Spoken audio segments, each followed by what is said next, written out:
आप मैट्रिमोनियल के केस भी देखते हैं जी। जो हमने देखा है कि मैट्रिमोनियल में आजकल अजीबोगरीब केस आ रहे हैं सामने, तो आपके सामने भी ऐसा कोई केस आया? मैं अजीबोगरीब तो क्या बोलूंगा, क्लाइंट्स की कभी कभी ऐसी डिमांड आती है। मेरे पास एक मैट्रिमोनियल डिस्प्यूट चल रहा था।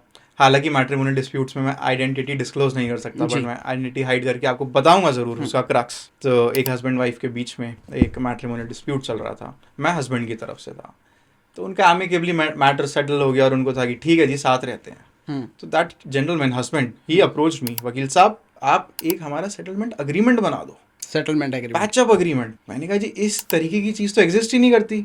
नहीं नहीं जी आप ऐसा बना दो कि कल को दोबारा हमारे बीच फ्रिक्शंस आते हैं तो आई एम सेफ। मैंने कहा जी जब आप ऐसा एग्जिस्ट ही नहीं करता, आप ही बता दो फिर क्या टर्म्स एंड कंडीशंस डालूं उसमें, क्या क्लॉजेस हो। तो वो तो कहते हैं जी वकील साहब मेरे ऐसे क्लॉजेस डाल दीजिए जैसे कि कल को जब हमारे भी दोबारा डिवोर्स प्रोसीडिंग्स कल को होती हैं तो मेरे ऊपर मेरी वाइफ का कोई भी मेंटेनेंस क्लेम नहीं बनता। मेरी एक डॉटर है उसका कोई मेंटेनेंस क्लेम नहीं बनता मेरे ऊपर। हम जिस शेयर्ड हाउस होल्ड में रह रहे हैं हम उसको सेल करेंगे और सेल प्रोसीडिंग्स को 50-50% बांट देंगे। मैंने कहा जी ऐसी कोई चीज एग्जिस्ट ही नहीं करती है, क्योंकि आप कोई भी ऐसा अग्रीमेंट जो है लॉ के दायरे के बाहर नहीं बना सकते। सही बात। इंडिया में पहली चीज तो जी prenup agreements are not valid. Secondly आप कह रहे हैं जी मेरे ऊपर कोई मेंटेनेंस क्लेम नहीं बनेगा। जी जब लॉ कहता है कि if the statutory requirements are fulfilled तो मेंटेनेंस मिलेगी वाइफ को, बच्चे की भी मिलेगी।